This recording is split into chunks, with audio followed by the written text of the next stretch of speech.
آپ مجھے بتائیں کہ کیا حالات ہیں 2017 سے پہلے. تو میں تھوڑا سا آپ کو ایک پیش کرتا ہوں کہ اس وقت قیمتیں کیا تھیں. ڈالر 105 روپے تھا، اور اس کے بعد چینی 50 روپے تھی، آٹا 35 روپے کلو تھا، پٹرول 65 روپے کلو تھا، اور بہت ساری سبزیاں 10 روپے کلو ملتی تھیں، اور بجلی کا بل بہت کم ہوتا تھا.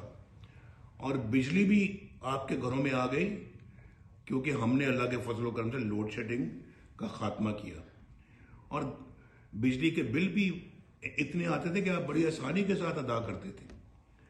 موٹر ویز ملک میں بن رہی تھی، دہشت گردی ختم ہو رہی تھی یا ختم ہو چکی تھی، لوڈ شیڈنگ ختم ہو گئی تھی، فارن ایکسچینج ریزروز بلند ترین سطح پہ تھے، یعنی کہ بلند ترین سطح پہ ہمارے فارن ایکسچینج ریزروز تھے. آج 2017 کے بعد $1 بلین کے لیے پاکستان کو جا کے تو اپنے دوستوں سے درخواست کرنی پڑتی ہے کہ ہمیں $1 بلین دے دیں. ہمیں اتنی اچھی قوم کو کیا بیکاری بنا دیا ہے، اور یہ آپ کے بینچوں کے فیصلے نے اسے ملک کو بچائے گا. میاں صاحب کیا یہ لگتا ہے کہ آپ کی باتوں سے یہ تاثر جاتا ہے کہ یہ جو موجودہ بینچ ہے، آپ نے کہا جی یہ تسلسل ہے 2017 کا، تو یہ بینچ اگر کوئی فیصلہ دیتا ہے تو وہ کس طور پہ آپ کے لیے کیسے لیں گے اس کو؟ بھائی سیدھی بات ہے کہ جو بینچ ہی قبول نہیں ہے تو اس کا فیصلہ کیسے قبول ہوگا؟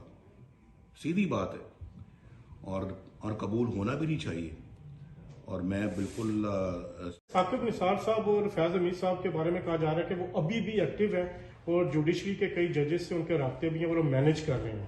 کیا آپ سمجھتے ہیں کہ اس وقت جو موجودہ بینچ ہے یہ ایک سیاسی پارٹی بن چکا ہے، اور ان حالات میں ملک میں اگر انتخابات ہوتے ہیں تو وہ مزید خرابی کا باعث بنیں گے؟ آپ نے ثاقب نثار صاحب کی بھی آڈیو لیک سنی ہوگی.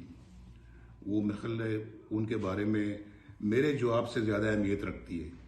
وہ سن لیں تو پھر آپ کو پتہ لگ جائے کہ ثاقب نثار صاحب کیا کر رہے ہیں. اور ثاقب نثار صاحب کی وہ بھی آڈیو لیک ہے جس میں انہوں نے کہا ہے کہ نواز شریف کو اور مریم کو سزا دینی ہے، عمران خان کو لانا ہے. جب وہ چیف جسٹس تھے انہوں نے یہ بات کہی. اس کی بھی میرے خیال ہے کہ تحقیق ہونی چاہیے. جناب باجوہ صاحب کی جو چیف جسٹس آف پاکستان نے آج یہ کہا ہے، آج جو سماعت تھی، کہ وہ بہت زیادہ ایموشنل ہو گئے اور بعض رپورٹس آئی ہیں کہ ان کی آنکھوں میں آنسو آ گئے. کیا آپ سمجھتے ہیں کہ ان کے اوپر یہ اتنا پریشر زیادہ ہے یا جو حالات جس نیج پہ پہنچ چکے ہیں؟ میں نے بھی سنا ہے جی آنکھوں میں آنسو آئے ہیں.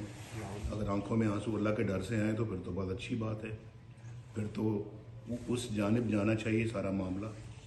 اگر میں آگے کچھ نہیں کہہ سکتا. دیکھیں انہوں نے جسٹس شوکت صدیق کیوں اصرار کیا جا رہا ہے کہ یہ 3 ججز ہی جو ہے وہ بینچ پہ رہیں گے؟ یہ ایک قومی ایشو ہے بھائی. یہ کوئی چھوٹا موٹا کوئی ایشو نہیں ہے، کوئی ٹرک کا ایشو نہیں ہے، کوئی ریڑھی والے کا کوئی مسئلہ نہیں ہے، یا کسی کا پلاٹ خالی کرانے کا معاملہ نہیں ہے. یہ تو ایک قومی ایشو ہے، بہت بڑا قومی ایشو ہے. یہ جو فیصلہ 3 ججوں ہو رہا ہے اس میں پوری قوم کا عدم اعتماد ہے. کسی ایک شخص کا اگر نہیں تو اس کا نام عمران خان ہے. کیا عمران خان کے لیے ہم نے سارے فیصلے کرنے ہیں؟ عمران خان کی خاطر ہم نے سارے بینچ بنانے ہیں؟ یہ تو تسلسل لگتا ہے مجھے وہی 2017 کا جو آج ہو رہا ہے.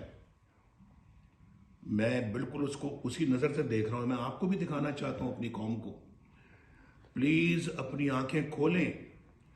یہ پاکستان کے ساتھ انہوں نے بڑا گھناؤنا مذاق کیا اور آج پاکستان کو خدا نہ خاصہ تباہی کے دہانے لاگے کھڑا کر دیا ہے انہی بینچز کے فیصلوں نے. اور آج پھر کوئی پتہ نہیں فیصلہ جو کرنے جا رہے ہیں، اور وہی آج قوم کو جواب دیں گے کہ نواز شریف کو کیوں بھائی آپ نے ڈسکوالیفائی کیا تھا.